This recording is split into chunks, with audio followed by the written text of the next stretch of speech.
Hello, my enlightened ones. Welcome back to the channel. If you're new here, thanks for stopping by and checking us out. I have some crazy stuff going on here tonight that we're going to be learning about. Let's go over here to chat. We have Sarah Sinister in here. Hi, Sarah.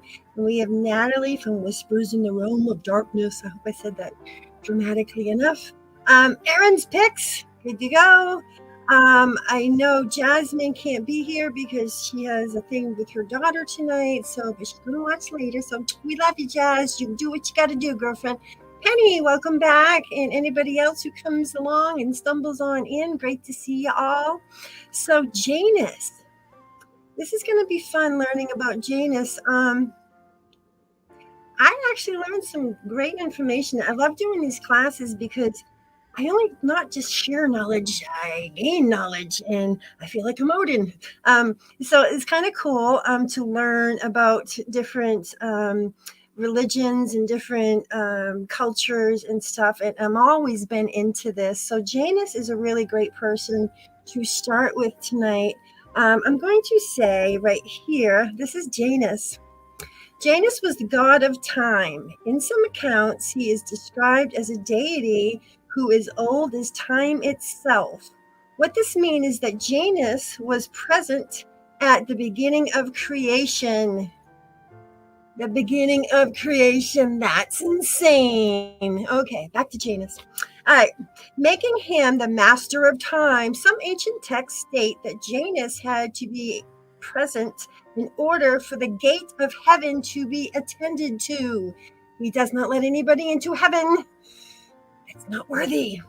In other words, the role of Janus is the gatekeeper, the doorways, the gates.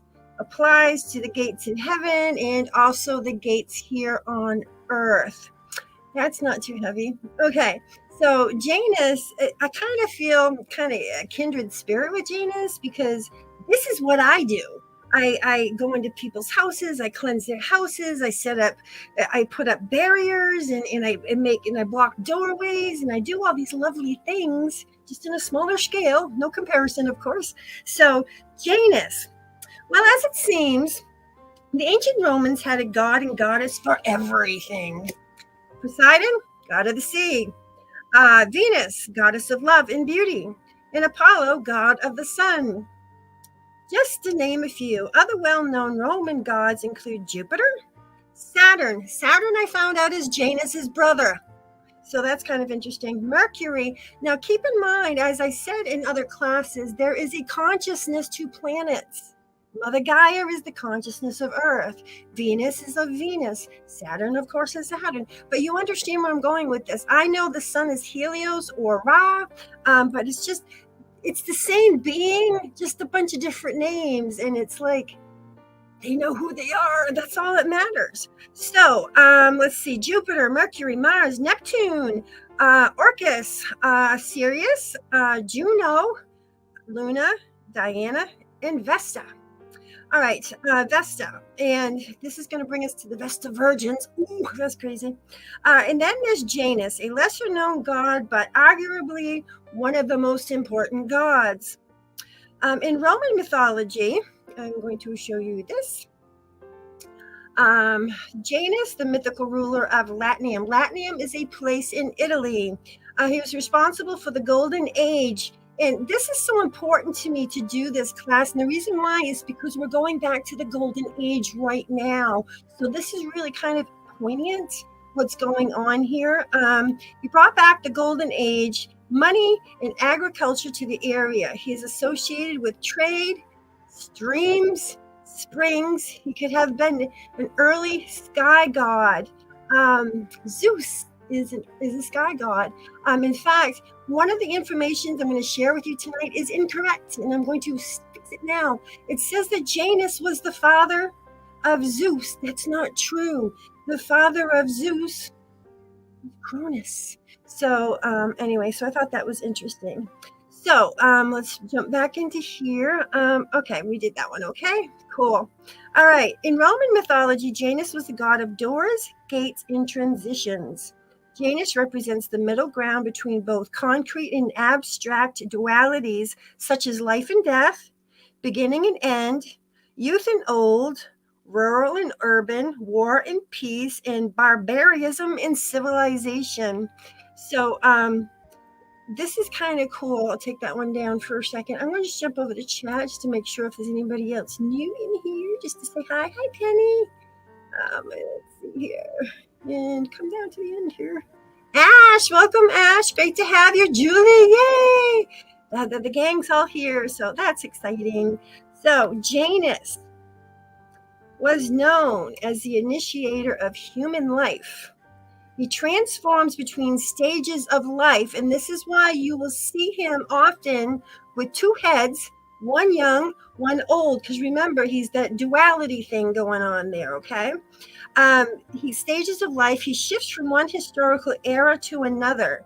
Ancient Romans believed Janus ruled over life events such as weddings, birth, deaths. He oversaw seasonal events such as planting, harvest, seasonal changes, and the new year. And this is where Janus is coming in. Where do you think January gets its name from? Janus? January? Oh, okay. New beginnings. January is a new beginning. So this is where Janus comes into place here. So that's really cool. According to the Roman mythology, Janus was present at the beginning of the world as the god of gates. Janus guarded the gates of heaven and held access to heaven and other gods. For this reason, Janus was often invoked first in ancient Roman religious ceremonies and during public sacrifices. Offerings were given to Janus before or any other deity. He was honored, and it doesn't matter what the ceremony is, they always called Janus in. It's like he was a prayer or something. It was just crazy. In fact, there is evidence that Janus was worshipped long before many of the Roman gods itself, dating all the way back to Romulus. He is the founder of Rome, so he predates Romulus, so that's kind of crazy. And if you ever wondered how the month of January, here we go, got its name, you guessed it. You have Janus to thank for that. As a Roman god of beginnings and transitions, Janus is the namesake of January, the first month of the new year. Each year, on the first day of January, people exchange gifts in honor of Janus. Offerings of prayer and priest-dedicated spelt, and I'm going to spelt is a dinkel wheat or a hulled wheat. Never heard of it. Again, learning, expanding mind here. So spelt mixed with salt. So it was a dough that was mixed with salt that they baked up as a bread, and they would eat that. This bread was cultivated in approximately 5,000 BC, before Christ. So, in traditional barley cake known as, Inyal or Januel, okay, to the god. So anyway, that's kind of interesting.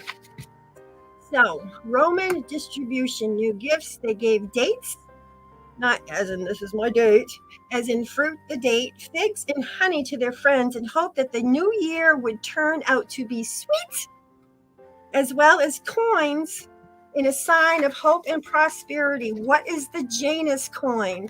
The Janus coin also oversaw the initiation. Janus oversaw the initiation of financial enterprises and humankind's transitions from barbarism to civilization. A major aspect of this was creation of coins. Roman myth says that Janus was the first among the gods of humans to mint coins. He was the first coin minter. Because of this, the image of the double-faced head appeared on many Roman coins. Again, he has two faces, and I'm going to explain that to you in just one second. These coins can still be found in museums today, and representations of Janus coins are popular on jewelry.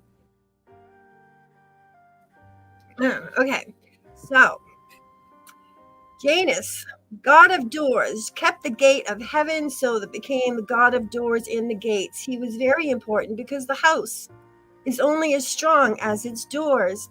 His temple in Rome had its doors thrown open in times of war. Now, you would think they would close the doors, but they don't. They open the doors, okay? They would throw the doors open in times of war and closed in times of peace. So if the doors were closed, and I'm going to show you some of his temples, he has many temples. They were usually open. The Emperor Augustus closed the doors of the temple since he brought peace to the Roman Empire. Janus has two faces, one looking forwards and one looking backwards. One's actually looking to the east and one is looking to the west, is what that is representing right there. Janus had two faces, one looking forward and back. Since a door can let you in, it can also let you out. The first month of the year is named after him. In January, we look back at least at last year and forward to the next year. So that's quite interesting. So again, why does Janus have two faces? The Roman religions and myth, Janus is the god of beginnings, gates, transitions, time, duality, doorways, passages, frames, and endings. What is unusual about the god Janus is iconic image. As the god of the transitions of dualities, Janus is portrayed with two faces, one facing the past and one facing the future. He also holds a key, show you this one, in his right hand, which symbolizes his protection of the doors, gates, thresholds, and other separations and openings between the spatial boundaries. In ancient Rome, the symbol of the key also signified that a traveler has come to find safe harbor and trade goods in peace. And here he is again. One face is old, the past, he is old, and in the future he is young. So you can actually see the difference in his faces there. I'm going to put this one back up while because this is quite interesting. Being the deity in charge of transition, Janus also stood between life and death, childhood and adulthood, war and peace, beginning and ending, and so on. So you can kind of see where this is going. Okay, so he's got that duality thing going on there for himself. So I'm going to shoot this one up. Hey. In Latin, his name is Janus or Anus. I don't know if they pronounce that, but I don't want to say anus because that's not right. Sorry. Can be interpreted as a doorway or arched passage. This is what his name means. And unbeknownst to many people, the word janitor, and I thought this was very interesting, the word janitor was derived from the Latin word, again, Ianitor. Feel free to pronounce that because I'm just going to chop it all up, which in turn came from the word, oh God, Ianua, Iuna, which means door. So that's quite interesting. So while most Roman deities have an equivalent in Greek mythology, there is no Greek god that serves as Janus's counterpart. There's no Robin to his Batman. Okay. This can cause some confusion, leading people to wonder if Janus was Greek or a Roman god. Greek myth does contain a character similar to Janus, and his name is Nothros. It's a two-headed dog. Yes. Similar to Janus, Orthros has one face looking to the past and one looking to the future. However, he didn't have the same significance in ancient Greece as Janus did in ancient Rome. So I'm going to take a break there just for a second, and I'm going to jump over to chat. How is everybody tonight? Everybody doing good? Have a great Christmas. I'm so excited to share this Janus information because this is what January is about in new beginnings. And your life could be stinky right now, but it's all new beginnings. It's what you put out to the universe. Radiate that back to you, and good things will start to come back to you. Okay, so Ash, Aaron, Julie, Penny, Sarah, who else am I missing? Whispers, Natalie. I can't believe she's still awake. Actually, it's her morning. That's right. I can't believe I'm still awake. So, Julie loves new beginnings. Yes, new beginnings are awesome. So, the nature of the significance of Janus with nature. Now, this is really interesting what I'm about to read to you. The Roman religion was based on a cult of household. Okay, this is you. If I turn my camera up, I'm going to turn it up because I have fairies flying around me. You haven't seen them yet because I don't have my camera up bright enough. So they were zipping and zooing by me here a minute. This part kind of contains to them or pertains to them, I should say. I believe that spirits called Numina inhabited everything around them, people included. There was an array of domestic deities.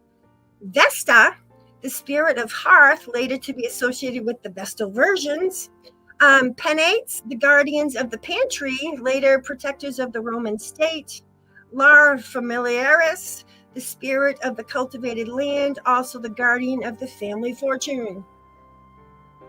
I think mine spent mine. Dang it. All right. Lastly, in Janus, the spirit of the doorway of Iona. That's the door. Janus, Iona. Although usually benign, these spirits could be angered. Don't piss off the fairies. Um, Especially if they are ignored. Every home contained a small cupboard containing their images and small portions of each meal honoring these deities. Eventually, many of these household spirits became state deities. Fairies, can you show yourself? Come on in. So, it's not as bright as it goes up. It is as bright as it goes. Okay. You give them a minute, they'll come back in. They were zipping and zooing around here right when I was setting up, so that was kind of interesting. All right. The Romans, according to the orator, the politician, and Cicero, excelled all other peoples in unique wisdom that made them realize that everything is subordinate to the rule and direction of the gods. Listen, this is important. Cat, me, as I set up my sacred circle. I started in the east and I ended in the north. And when I take it down, I go from the north and I take it down to the east. Okay, that's what they're talking about here. They're all up. The Romans are all about doing these ritual. Oh, there's a fairy. Just oops, over here. It was over here. Just zipped up to me. So they're talking about my sacred circle in the north. Roman religions were based not on divine grace, but instead on mutual trust, or fides is what they called trust. So you have the Romans who believed in certain rituals, and this is, you got to follow it to the T, and this is how it is. But yet, I'm sorry, the Romans, dang, I screwed that one up. The Romans, it was Italy that believed that. Okay, so Romans are the ones that are based on divine grace, so they are looking for trust between gods and man. The object of the Roman religion was to secure cooperation, benevolence, and peace of the gods, are called paxterum. Paxterum means peace of the gods. The Romans believed that this divine help would make it possible for them to master the unknown forces around them that inspired fear, anxiety, and thus they would be able to live successfully. Consequently, there arose a body of rules. Dang, rules. All right. The jus divinum, which means divine law, ordaining what had to be done and what had to be avoided. These precepts were many centuries contained scarcely any moral element. They consisted of directions for the correct performance of a ritual. Like I said, as I set my sacred circle, east to north, take it down, north to east. Okay. I go from the sun, and that's how it usually goes. All right. Roman religion laid almost exclusively emphasis on cult acts, endowing them in all sanctity of ceremonial traditions. Okay.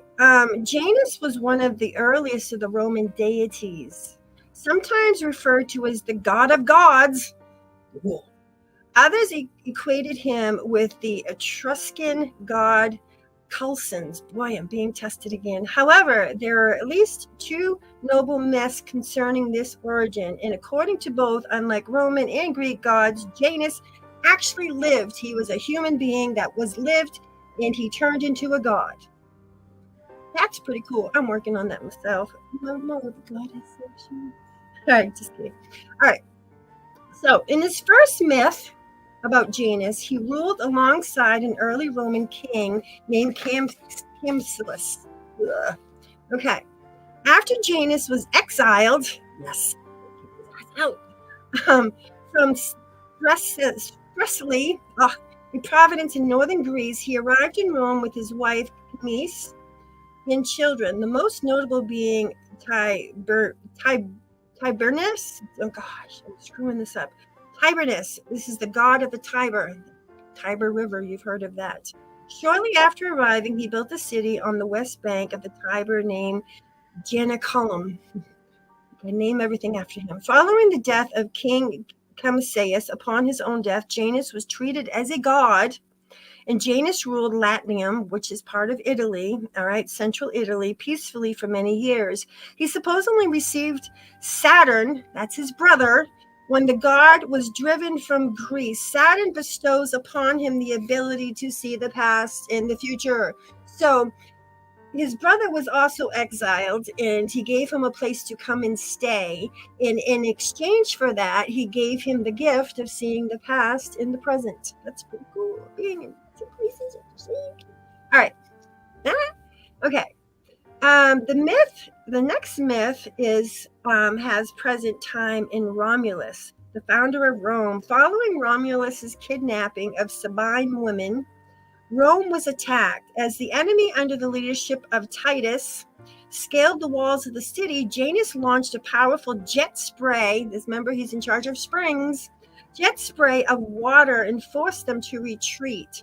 To celebrate this deed, the doors of the temple of Janus at the Forum are always left open so he can assist the Roman soldiers in time of war. So when there's fighting, he leaves the doors open for sanctuary for the Romans or for whoever needs to come in, and they actually do talks and peace talks and so forth in there.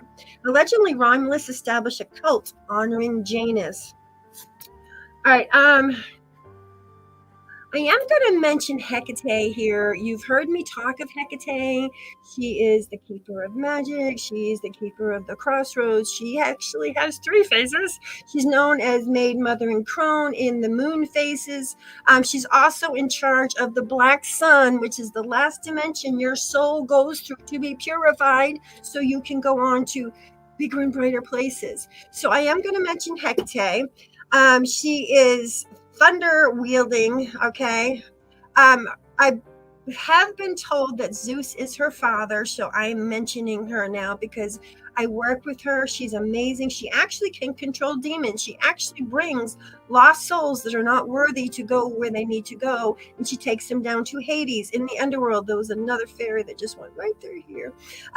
So anyway, so that was really cool. But she's neutral again. Remember, I do want to say this. Remember, I mentioned about black magic and white magic. White magic, good. Black magic, bad. That's Satan, okay? But then you have, all right, the light magic and the dark magic, okay? So think of a cross, okay? White magic, black magic, bad, okay? Then going straight across, we're going to go dark magic, light magic, okay? Dark magic is not bad. Dark magic is things that I do in the dark that I can't do in the daytime. Okay? Calling down the moon. Diana, we're going to be doing Bridget here soon. So when we call them down, I can do it probably in the daytime, but it's not the certain times that gateways are open. And so when the moon is out, it's the best time to do that dark magic. And again, I'm not doing bad things. I don't do bad things, and I don't kill anything. I honor things is what I do. But I work with her because she teaches me how to deal with the darkness. She teaches me how to transmute the darkness. So I just wanted to mention that because Janus does work with her. So that's the reason why I threw her in there. All right. Janus guarded gates in periods of war. The gates were left open and sacrifices were held inside. The omens to predict the results of military actions. They would look for birds. oh, that bird over there, that's a bad omen. They would do that. It is said that the gates of the temple were only closed in times of peace, which didn't happen very often for the Romans. In fact, it was later claimed that the those dang Christians, I love you, clerics in the gates of Janus first closed at the moment that Jesus was born. Interesting.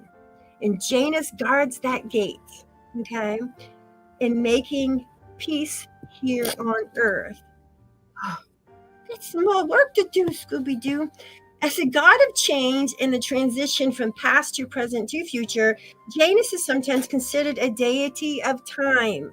In some areas, he is said to honor periods of agriculture transitioning, specifically at the beginnings of planting season and reaping time. So again, planting is the beginning and reaping what you're sowing is the end result. So they call on him in times of prayer. They call on him in times of war. Janus is a great guy to work with and to have on your side. And this is why I'm doing this class. Janus is sometimes considered, let's see, in addition, he might be called upon during periods of major changes, such as weddings and funerals, as well as births and coming of age in young men and women as well. In other words, he is the guardian of space and time in between. In Fasti, Ovid wrote, omens are in beginnings. You turn your fearful ears to the first sound, and the augur decides on the grounds of the first bird he has seen. That's your omen there. The doors of the temples are open as well as the ears of the gods, and the words have weight. I want to show you a couple temples. He had many. This is one of his temples. This one, I believed, had statues erected inside for him. This is another temple of his that is kind of seen better days. This is more of a gate than a temple itself.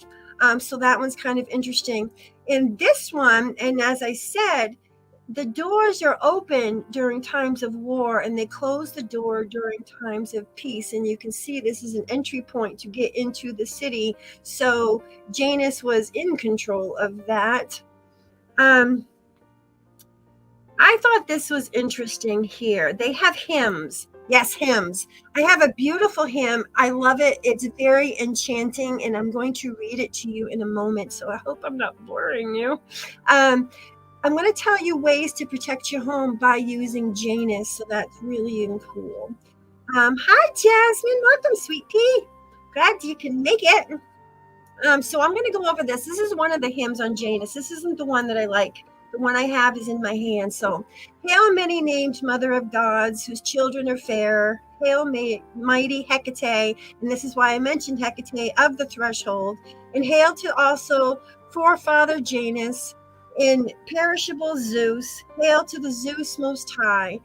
Shape the course of my life with luminous light and make it laden with good things. Drive sickness and evil from my limbs, and when my soul rages about worldly things. Deliver me purified by your soul stirring rituals. Yes, give me your hand, I pray. And reveal to me the pathways of divine guidance that I long for. Then I shall gaze upon the precious light. Whence I came, flee the evil of the dark origin. Yes, give me your hand, I pray, and when I am weary, bring me to the heaven of pity with your winds. Hail, mighty Hecate of the threshold, and hail to you also, forefather Janus, imperishable Zeus. Hail to you, Zeus most high. So I wanted to share that with you because I thought that was really cool. The one I have in my hand is very enchanting, and I love it because it reminds me of, it reminds me of fairies. Everything reminds me of fairies. I love my fairies. All right. How to protect your home with Janus. I'm going to show you. These are some protection barriers here, and these are called mezuzahs. These are mezuzahs. There we go. These are plaques that actually are hung by the doorways. These are actually Jewish plaques here. But these are forms of home blessings for the house. Though the tradition and worship surrounding the Roman god Janus were practiced long ago, similar practice still endure today. Many Jewish homes, for instance, display the mezuzah, house blessing plaques on the doorway following the commandment of write the words of God on the gates and doorposts on the house. Similarly, Christians often displayed a cross above the entrance of their home, and Muslims have specific rituals and greetings for entering the mosque. If you're non-religious, perhaps you display a meaningful photograph, picture, or symbol near your front door, or a positive image or token that greets visitors to your home. Because events like season changes, a new year, a new month, birthday, births, death, marriages, and even starting a new job, in a sense, doorways between the past and the future is beneficial to honor them and to reflect what you've experienced, plan and set goals for the future, celebrate and change transformation, just as the ancient Romans did thousands of years ago. We can maintain and create our own rituals to make the best transitions in doorways, both figuratively and literally, keeping our homes and loved ones safe.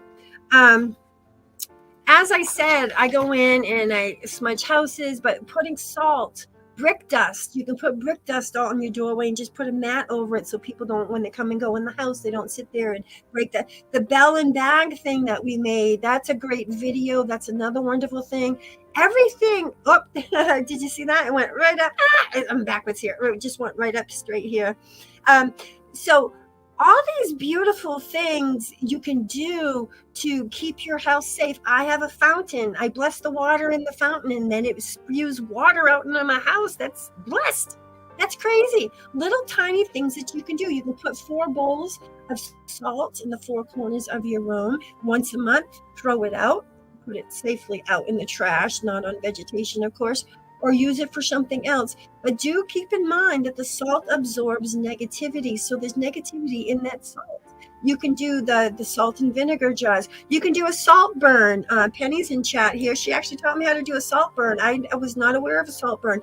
A salt burn is when you take salt, put it in a bowl, and then take rubbing alcohol and just put enough just to kind of saturate the salt, and then you light it on fire, and it actually pulls all the negativity in that room, and it pulls it into the fire, and it transforms it to beautiful light. Yes. So it's just crazy how it works. Intent is so powerful. I cannot stress this enough, how powerful intent is. When you put that out into the universe, you have power. The hymns for Janus. This is the enchanted one I wanted to read to you guys. But before I start, I just want to jump over to chat and make sure everybody's cool and doing good. And Sarah's putting mushrooms everywhere. That's my girl. So happy we can make it, Jasmine. So this is a really cool hymn. I hope you guys like it, and I hope I'm not boring you. And as soon as the hymn's done, I'm going to let you guys go. So, hail to you, Father Janus, O two-faced God. You who have ever gazed upon the torrent of the past, the current of history, making even at the present moment gives way to possibilities to the future. Hail to you, Janus, gatekeeper, who stood at the threshold of life when a young boy with Bithynia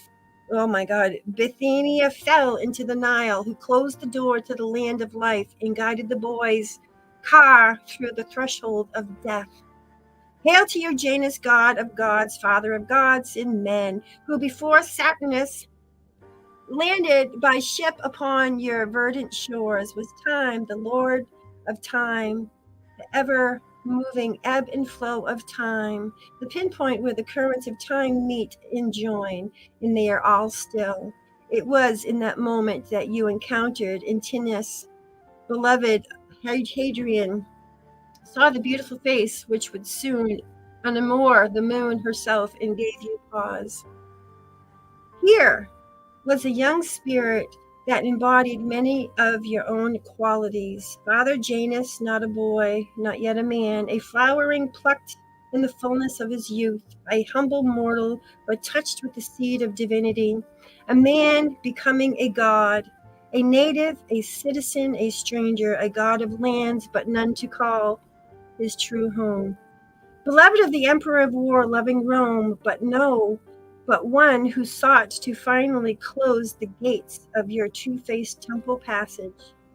An augur of peace instead of war, Antinous was the confluence of many lands and many traditions, but was and ever shall be himself alone. Not one thing, not yet another, but always and forever, both in none. It kind of reminds me of if you ever did runes, in case you didn't know that, the blank rune represents Odin.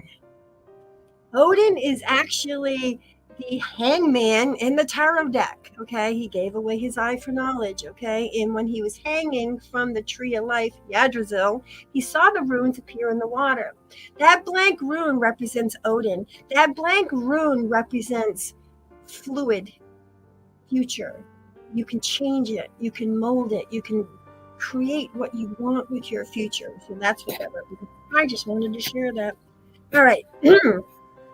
Okay, no, one thing, not yet another, but always and forever, both in none. And among the threads of possibilities emerging from this young spirit, you saw the queerest thing, the opportunities for Satanist true liberation, not just of the season of the festival, but real abiding liberation, a true return to the golden age. And this is why I'm reading this hymn, because we're going back to the golden age. That's what's happening here.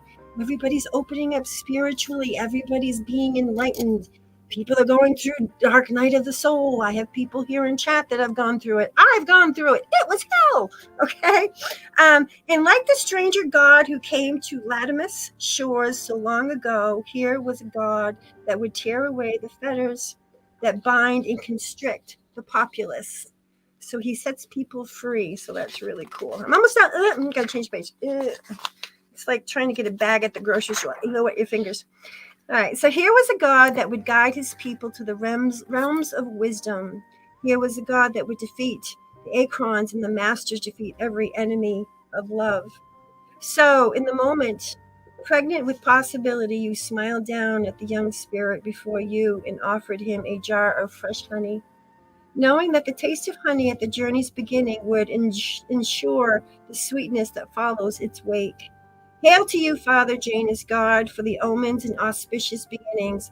Bless your coming and your goings, O God, on this day and of all days.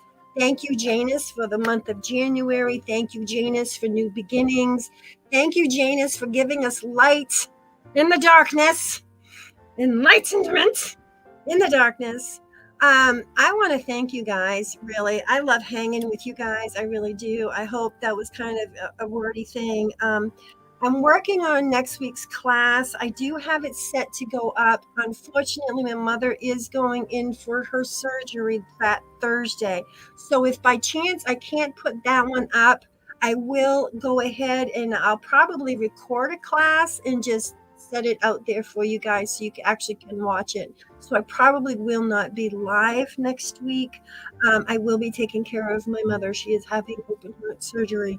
So this is really detrimental and we need to get her better. So anyway, but I have great feelings about this and everything is just love and light, like you guys. Love and light. You sparkle so bright. I love having you guys here, Julie and Penny and Ash and Sarah and Shananu and Natalie. Whispers in the realm of darkness. I'm gonna get whispers in the realm of darkness. Darkness. That was good. All right. So I thank you all for being here with me. It really means a lot. You really do. I try to make you guys shine, but you make me shine. You really do. I have so much knowledge in my head, and I love to learn more, and I love to share. And this is my place and my outlet to do that. And I love that you take a moment and you want to share in that with me. So God bless. Happiest New Year's to you guys. I wish you the best. Many blessings to come to you. And I wish to thank you all for being here tonight. And you're just all amazing. I love you all. And remember, keep shining that light. Shine, shine, shine. Shine, shine, shine.